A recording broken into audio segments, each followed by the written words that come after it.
This is the new Range Rover Sport, and it's a little bit like a Staffordshire Bull Terrier. You see, the full fat Range Rover would be a British Bulldog, but the Sport, just like the Staffy, is smaller, lighter, more agile, a touch more aggressive, yet it's still quintessentially British. Now in this video I'm going to tell you everything you need to know about the Range Rover Sport, talk you around the exterior, show you the interior, try its technology, see how practical it is, and of course I'm going to take it for a drive, which will include launching it to see how quick it is from 0 to 60 miles an hour. Because I'm Matt Watson and you're watching Carwow. Oh, and if you haven't done so already, make sure you subscribe to this channel and hit the bell icon to turn your notifications on. That way you won't miss a single upload. Buy, sell, Carwow. Let's start off this video by talking about the design of the new Range Rover Sport. First thing to know, roof spoiler. That is the biggest spoiler Land Rover have ever fitted to a Range Rover. It's almost big enough to shelter from the rain underneath, but unfortunately not quite big enough. Let's move on to the lights. So you have this strip here with the visible tail lamps there. Not as cool as the hidden tail lamps that you have on the big Range Rover. The whole rear of the car is a bit more curved as well. Maybe that's because curved means sporty. I'll tell you what sporty though, look. These exhaust pipes. You might be thinking they're huge, they've got to be fake, or at least just surrounds. Oh no, look at this.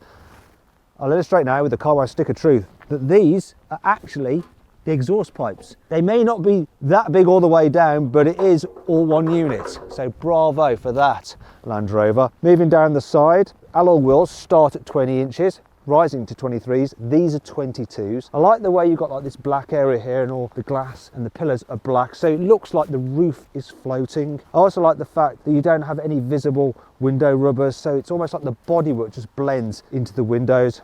Really, really nice. What's not so nice are these plasticky bits here. If you're wondering what these bronze bits are, that's because this is a dynamic model and it adds a sportier flair to it. Anyway, at the front, once again, like the rear, it's just a bit more curvaceous than the big Range Rover. It's also less expensive. Starts from £80,000. Still rather expensive though. Now, if you want to just check out the latest prices on all the new cars, then click on the pop-out banner there for the link in the description below to go to Carwow, and you can see what offers are available on a wide range of models. Also, you can sell your current car through Carwow. You just upload some photos, give a brief description, then our dealers will bid on your car. Basically, you can change your car just by using Carwow. Now, if you want to do that at a later date, just simply Google "Help Me Carwow" and my team and I will help you change your car. Now let's talk about the design of the new Range Rover Sport. So it looks very similar to the normal Range Rover, but there are a few bits and pieces that are different, such as the overall design of this centre console and then bits in the door cards as well. Quality compared to its competitors, very good, but it just doesn't feel quite as expensive as the bigger Range Rover, but then I guess it's not, is it? You do still have some cheap feeling bits and pieces like you do in the big Range Rover though, like those speakers here on the door tops and the plastic on the steering wheel. Tell you what I really like, these expensive feeling metal pedals for the gear selector. Oh, nice. You've also got the same infotainment system, but that's a good thing. So it's got haptic feedback so that when you press it, it clicks so you know that you've actually hit the right thing. And it's generally easy to use. There is a bit of lag to the screen, as you can see here. Look, oh well. But it's kind of like what you expect from most car systems. The graphics are nice and clear, then the colours are good, and it's curved, so that helps cut down the amount of reflections you get when you've got strong sunlight. I like that about it. Moving on to the digital driver's display, once again nice and clear. Now your climate control operation is separate from the main screen, most of it. The only thing is that you have to pull and push those buttons if you want to operate the fan or the heated seat. So when you're driving along, you're like, which one is it set on? I don't know. And then you turn something and you think it's the fan, but it's actually the heated seat, and then you have to look down and then put it to the right thing. You get the general idea, don't you? Tell you what I can't complain about though, the driving position. So you don't sit quite as on it as you do the big Range Rover, but it still feels higher up than other SUVs such as a Porsche Cayenne and a BMW X5, and I do like the seating position and the fact that everything is electrical. Yes, look at that. And like the big Range Rover, you do have these adjustable armrests. Very nice, clear, comfy driving position in this car. It's also very, very practical as well. So look under here, you have a deep storage space there. Under here, you've got some massive cup holders. So even if you've got like big flasks, they can fit in there. Oh. Also, they'll hold smaller bottles, though they do rattle about a bit. Moving on, there is more storage under here, and that's where your USB port is. I use the term in the singular fashion because I can only find one. Wait a minute, that can't be right, can it? I've missed something. What is it? Is it? Oh, I remember. There's a little handle on this cup holder tray. You slide that back and it gives you more storage and reveals two other USBs, a normal one and a USB-C. It's also revealed a pass for the M6 toll. Obviously the owner of this car goes on the M6 toll. I just want to say, while we're at it, a big thanks to SCC, who actually sourced this car for us from the owner. So thanks to them. I've also missed something else. Surely there's a 12-volt socket in this car, and I've missed it. Let me know where it is in the comments. Anyway, the door bins, they're a big size, but can they fit the flask? It's the flask of truth, and yeah, it fits. It fits. We knew it would. And then you've got 2 glove boxes. So there's the low glove box, the normal glove box, which is lined with felt so things don't rattle about. And then you have the upper glove box there. It's exactly the same as you get on the big Range Rover. However, unlike the big Range Rover, the Sport doesn't come with soft closed doors as standard, which seems a little bit mean at this price. So if you don't spec them and you shut the door and you don't do it hard enough, you'll just be left like that. Look, it's not shut. If I was in the big Range Rover, it would have automatically shut that last bit for me. People who buy these kind of cars do now expect soft close. Now, if you actually want to see how much posher the big Range Rover is, then click on the pop-out banner up there for the link in the description below to watch my full in-depth video review of that car. The Range Rover Sport is built on the same platform as a normal Range Rover, and the wheelbase, which is the distance between the front and rear wheels, is the same, which means that rear knee room is the same as the bigger vehicle. So yeah, loads of rear knee room, that's good. Headroom's decent as well. I don't think it's quite as much as on a BMW X5, and if you want to see my full in-depth video review of that car, click on the pop-out banner up there or follow the link in the description below. I don't think the panoramic glass roof helps really, because it does just eat into headspace a bit, but it's a worthy addition because it does make it feel brighter in the back than it otherwise would have been. And anyway, if you need more headroom, just recline the rear seats like that, and then you'll be fine. Speaking of comfort, I like the fact that you've got these big soft window ledges like that. Very good for just resting your arm on. It's just a shame that the rear windows do not go all the way down. That's not a deal breaker though, is it? Quality here in the back is just as good as in the front, and I especially like the very, very expensive feeling grab handles with the lovely soft lighting effect as well. I also like this posh folder style pockets on the seat backs. Got heated seats here in the rear of this particular car, and look, when I fold this down, you have hidden cup holders and a little storage tray here, once again lined with felt to stop things rattling about. All lovely. And there's through loading as well. Pull this tab, go on, pull it, Watson, there we go. Oh, it didn't work, did it? Classic. To give it a right old yank. Then you got through loading. We finally got there, didn't we? Other things to note, you've got easy access ISOFIX anchor points there, so there's no stabbing around like there is on some other cars, and there's easily enough space in here to fit a bulky rear-facing child seat. When it comes to carrying 3 in the back at once, well, it's pretty good. So the central seat is quite padded, there's loads of foot space, only a mild hump in the floor. And one of the things I like about the Range Rover is the actual position of your legs. Some cars you feel like your knees are up like this, not in that. The seat is quite a decent distance from the floor, so it's all very comfortable, especially over longer distances. Let's move on to the boot. Now, believe it or not, the Range Rover Sport's boot is actually bigger than the big Range Rover's boot, 835 litres. Anyway, nice square shape, look at it, and no low lip to lift things over. You might be thinking though, it's quite high. Well, don't worry, look, you can lower the air suspension like that. Going down, boy, down, down, down. That's better. It's going to be easier to lift things in and out now. It's a bit of a shame that you don't have the split folding tailgate of the larger Range Rover, which is quite cool, though it does make it a little bit harder to reach things from the back of the boot. Speaking of which, if you need to carry bigger items, you can fold down the rear seats and do it electrically. Let them do their thing. While they're doing that, I'll point out this, look, lovely little Land Rover logo just etched into the carpet. Apparently they do that with the stencil and just hoover it. Cool. Anyway, look at this load space, loads of room for all your bits and pieces. And if you look under here, there is some more storage, though not on this particular vehicle because the owner has fitted the optional spare wheel. It is a bit funny that nowadays, even with a Range Rover, you have to pay extra if you want a spare wheel. Actually, while I got this up, it's a good opportunity to point out the fact that there is no place in the Range Rover Sport to store the parcel shelf. Oh well. Also, unlike with the previous generation, you can't get it with 7 seats anymore. And that brings us on to 5 annoying things about the new Range Rover Sport. On many cars, you can deactivate the stop-start system by pressing a physical button. With this though, you have to press that little icon there to go into menu on the screen and then press that there. Annoyingly, when you then lock the car and walk away, it just reactivates the stop-start system. So you have to do it every single bloody time. There is one problem with the poppy outy door handles. You see, when the car's unlocked and it's stationary, they're always popped out. So if you're a thief and you're walking along, you can instantly tell, oh, the car's unlocked. I'll have a quick look in there. Great advert.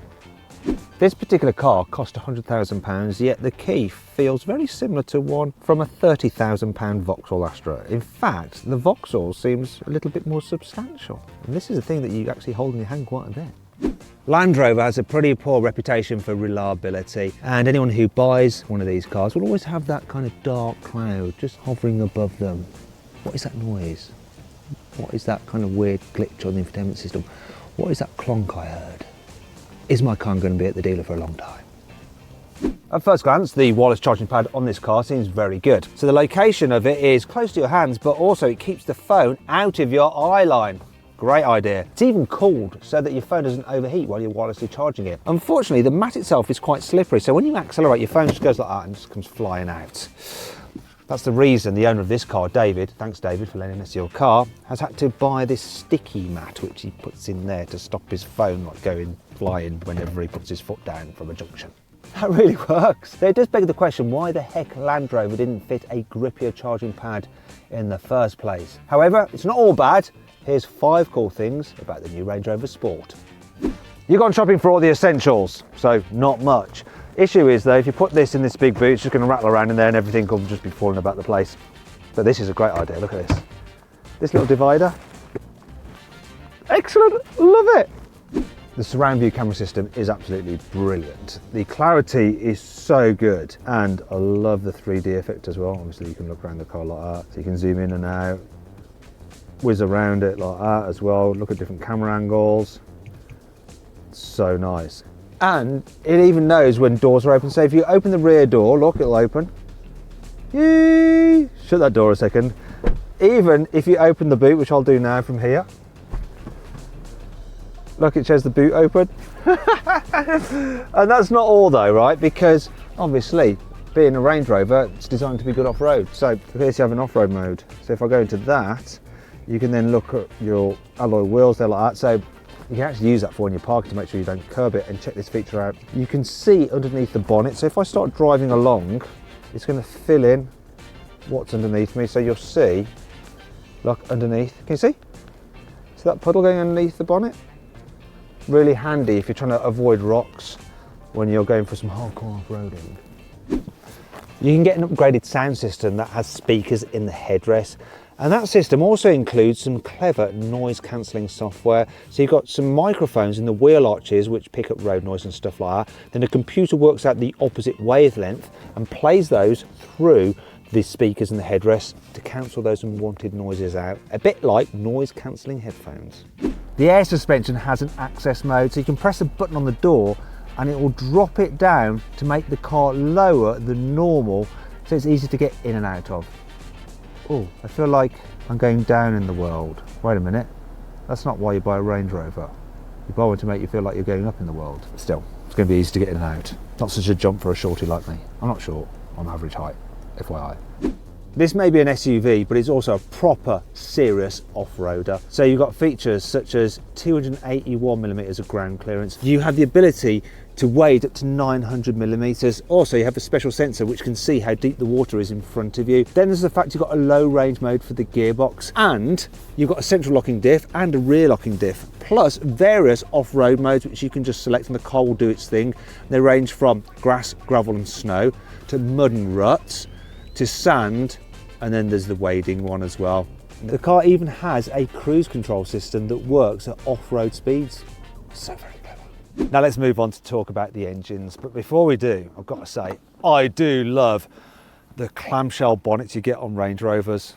Seems premium. Anyhow, diesels. There's a 3-litre straight 6 turbocharged diesel. You can have it with either 300 horsepower or 350 horsepower. Moving on to petrols, you've got 3-litre straight 6 turbocharged petrol with either 400 horsepower, or if you go for a plug-in hybrid, it has either 440 horsepower or 510 horsepower. Now the plug-in hybrids have quite big battery sizes, 32 kilowatt hours, which can give you a range on electric power alone of up to 70 miles. They can also do over 70 miles an hour on electric power alone. You won't be able to do the two together. Anyhow, if you want the quickest Range Rover Sport, then you need the 4.4 litre twin turbo V8, which has 530 horsepower. Anyway, which version of the Range Rover Sport should you go for? And which trim level? Bearing in mind that this one is the dynamic, so it has, look, it has this kind of shiny extra bit of trim down there. So what I'm going to do is configure my favourite Range Rover Sport using Carwow. And if you want to find out what engine I've gone for and what trim level, then just click on the pop-out banner up there or follow the link in the description below to go to Carwow. And remember, if you just want to check out Carwow at a later date, simply Google Help Me Carwow, and my team and I will help you choose the right car for you and get it for a fair price from one of our trusted dealers. Now let's see what the new Range Rover Sport is like to drive at slower speeds, such as if you're driving around town. So I'm going around this roundabout here and the steering is reasonably light. The suspension is dealing with these imperfections in the road quite well, so you do feel a bit of a jolt, but considering I'm riding on 22-inch alloys, it does soak up the bumps very well. I think it's better than its sporty SUV competitors when it comes to riding on big wheels and over bumps. It also helps when you're manoeuvring around town. You've got a decent view out the back window and you've got big door mirrors plus the reversing camera. It's so clear, look at that. I'm still going to park it like an idiot because, you know, Range Rover Sport owner and all that. Look, there we go, just cross the lines. Very funny, Matt, very funny. It's actually a very good car to drive around town. Gearbox is smooth as well, just blends the gears together absolutely seamlessly when you're going at slower speeds. You can see why people use these for the school run. I mean, in some ways it's terrible, but you know, they're spacious, they're comfortable, you get a great view out over the traffic because of the raised driving position, and they give you that luxury feel that makes you feel good about your life when you're dropping your kids off at the gates at, you know, 8:30 in the morning. Now I'm going to see what the Range Rover Sport is like at motorway speed. So I'm at 40 miles an hour, I'm going to accelerate up to 70. Here we go. Floor it, kick down. Took a wee while to respond, the gearbox, but we're off. And there's plenty of pulling power, and up to 70 fairly quickly like that. Now it's raining pretty heavily right now, so I'm getting lots of noise from the windscreen. The rest of the car is quiet, don't get much road noise at all. Maybe a bit of wind flutter from those big door mirrors, but other than that, not bad, fairly relaxing. Let's go with the auto cruise. Right that on, go on, hook me up. I'm hooked up. I'm on a closed test track and it's perfectly legal for me to do this. Don't ever take your hands off the wheel when you're driving on the road. It's not doing a great job of keeping me hooked up to the lane. Come on, do it. Look, it's wanting to weave a bit. Look, oh, no, it hits the line and then it goes, oh no, it's trying to just keep me in. It's not the best system in the world, this. It's adequate. As for the economy, well, this particular P400 is supposed to average 29 miles to the gallon. This car, 24 miles to the gallon. It's never going to be great, is it, with something that's as heavy as this with four-wheel drive and stuff. So far then, the Range Rover Sport is very nice to drive, but it's got sport in its name. So how does it feel if you want to hustle it down a country road? Well, there's one coming up now. So I'm going to put it into dynamic mode. It's firmed up the air suspension, make it a little bit more responsive. I'm going to go for sports mode for the gearbox as well, and take control using the paddles. It's not the fastest gear changes, not like on a Porsche Cayenne. The engine does all right pulling, and it remains relatively flat through the bends until you really start pushing, and then you can tell this just feels a little bit top heavy. It's not terrible, I mean you can get down the road okay, and it's definitely a little bit more focused than the big Range Rover Sport. Sportier. They should call it the Range Rover Sportier. Yeah, it's adequate. The steering puts the car where you want it to go. It's confidence inspiring, but it's not what you'd call fun, and it's not what you'd really call sporty. If you want a proper sports utility vehicle, click on the pop-out banner in the top right-hand corner of the screen to check out my video review of the Porsche Cayenne. That's a sporty sports utility vehicle. The new Range Rover Sport is supposed to do 0 to 60 in 5.7 seconds. I'm going to test it myself though. Here we go. The foot brake, full the throttle. Dynamic launch activated. I am dynamically launching. Oh, bit of a jolty gear change. Right, so 0 to 60, 5.7 seconds. Let's press on. Doing the 0 to 100. What's it going to be? 14.29 in the quarter mile. 15.39. 0 to 60, bang on the money. It's fairly quick, this is. Now let's do a brake test. See how long it takes it to stop from 60 miles an hour. Here we go. Full emergency stop now. Don't skid into the barrier, Matthew. It's not your car. There's a lot of ABS. A lot of it. 44 metres. It is wet, but it just didn't feel that sorted on the braking. I was expecting, you know, about 38 metres, maybe 39. So then, what's my final verdict on the new Range Rover Sport? Should you avoid it? Should you consider it? Should you shortlist it? Or should you just go right ahead and buy it? Well, I reckon you should shortlist it. It is a really lovely vehicle. However, it's not quite as sporty as its German competitors, and it's not quite as lovely as its bigger brother, the Range Rover. In fact, I think if you bought one of these, you'd just be wishing you worked a bit harder so you could afford the bigger Range Rover.